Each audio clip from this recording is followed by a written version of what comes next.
So Aespa's second mini-album is here. I want to discuss a few things about them, so if you just want the review of the album you can move to the timestamp mentioned on the screen. I have been seeing so many records being broken by them recently in album sales and views, and I have a question: do people genuinely stan Aespa? I am an international fan, and they are not as big here as SM is making them out to be. Like, of course they have fans, but not that many, so they must be big in Korea, right? Only from the way people talk about them online, it doesn't seem that way. Let me be clear that I am not accusing them of any sort of chart manipulation, but the numbers just don't add up for me, you know? Anyway, I could be completely wrong. Another thing that I don't like in particular about this mini album is that these songs sound like they could belong on any other SM artist's album. I feel like all of SM artists' songs are starting to blend into one soundscape, and speaking from a marketing point of view, I don't think that's very smart on their part.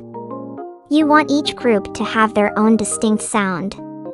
This could literally be an NCT track or even a comeback for Girls on Top, and we wouldn't know the difference. And this is not just true sonically, but visually also.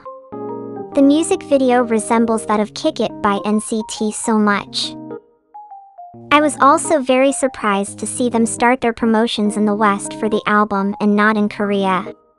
It's very obvious that SM is trying to promote them the same way YG promotes Blackpink, but they did that after establishing a strong fan base in Korea.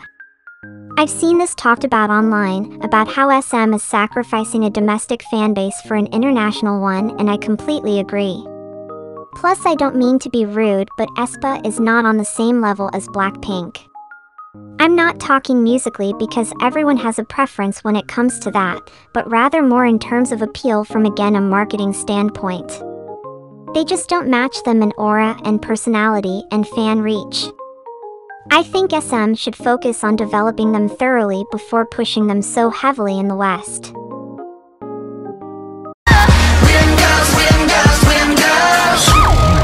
Correct me if I am wrong, but isn't it a great marketing strategy to have a song that grows on you? I have listened to the album more than any other album I would for review purposes, because it's an established rule now that you can't like Aespa's music on first listen. It grows on you, so you have to listen to it multiple times for it to grow on you, and I just find that very convenient. The first thing that stood out to me was the sound effects that Winter does. I think it's really cute. This scene also reminded me of this moment from the Jujutsu Kaisen anime.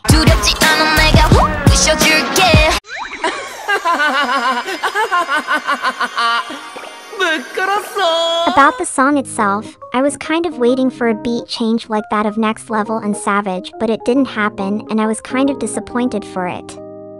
I do think if they had done it, it could have been perceived as repetitive, but this just made it sound a little safe.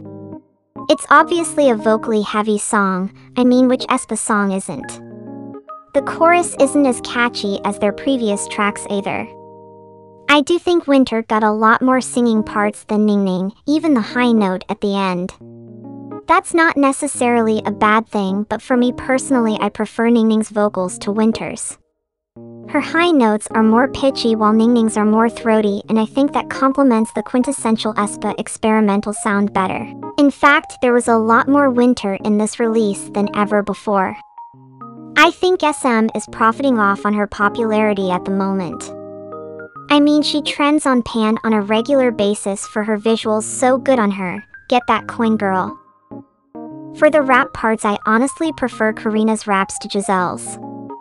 I think her rap parts are better suited to the song, while Giselle's come off a lot more cringy with the whole metaverse thing. Yeah, I didn't like that. Also, Karina is a lot like Jennie. She started as a rapper, but has shown great ability to pull off the vocal parts as well. The lyrics for the chorus are absolutely whack. It goes, follow me, bow down, watch me, my skill, you will get surprised, say wow, we coming, and it continues on. It's hard to argue with that level of intelligence.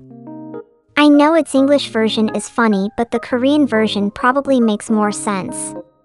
Or not, it could be just as whack. I wouldn't know the difference, honestly. I am not kidding when I say this that they need to release an official Aespa dictionary because some of the lingo that they use is just so bizarre. See what I did there? Hee hee hee. Onto the music video, like I mentioned before, it reminded me a lot of NCT 127's Kick It. I also don't think much happened in it for their ultimate battle with the Black Mamba, like there wasn't a big fight or something. I was honestly expecting them to pull out a full proper battle scene. I also think that most of the music video was just hotel lobbies and lifts, nothing else remarkable happened. The dance break is a good idea, it shows the members' talents very well. I especially love the build-up in the song to the dance break sound change. The choreography is a little weird, especially without the crazy K-pop camera angles. I mean, if you look at the GMA performance, it kind of looks like people trying to imitate anime action moves.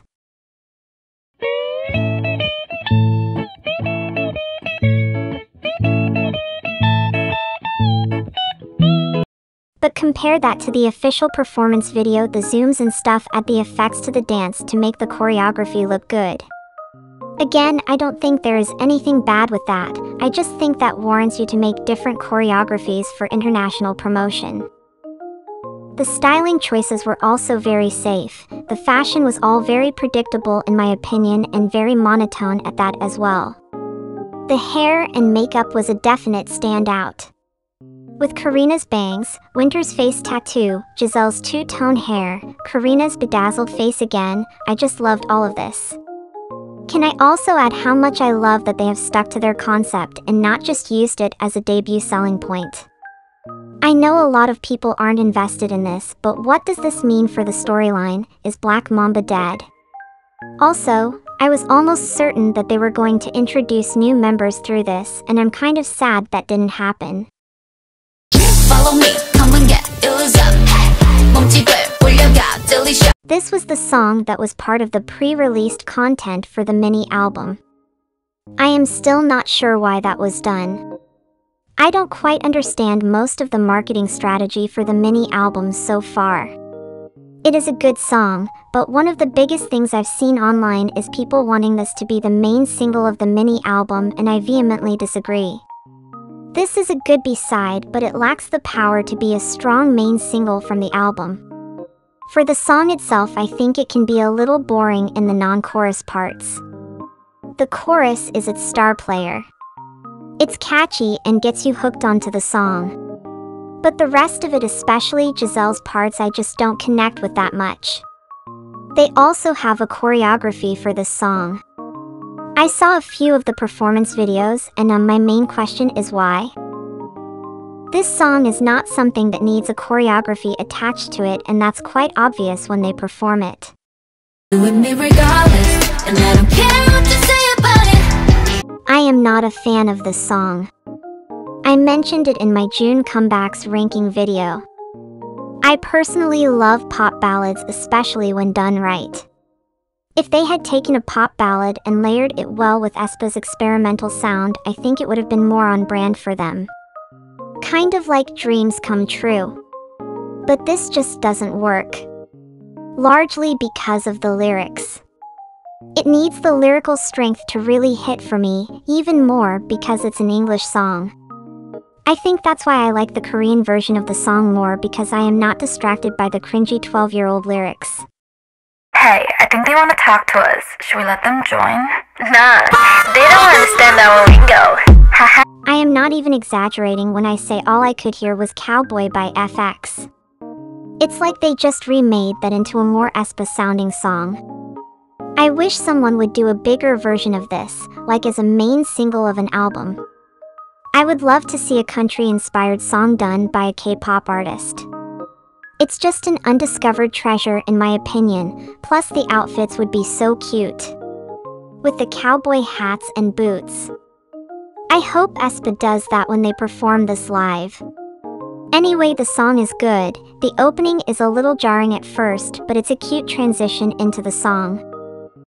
I see you. This is very not Aespa, and I was honestly really surprised to find it in this mini album. The song is a very I'll be there for you kind of pop ballad, which in itself is not bad, it just doesn't fit with the whole vibe of the album. I think it was added to show the girls' phenomenal vocal abilities, including that of the rap line. Which of course they have a rap line with the vocal ability of an average K-pop group, they're an SM group, we've never doubted their vocal abilities. The song is one of those late-night car ride listens. Personally, I don't really find myself reaching for it as much. The chorus is nice though.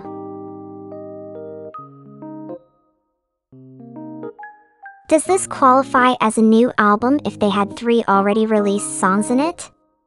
It seems more like a repackaged version to me. I definitely prefer the Savage mini album over this, but it did have its moments. Overall, I would give the album a 7 out of 10. Anyway, that's all from me. Let me know what you thought of the album in the comments below. Thanks for watching.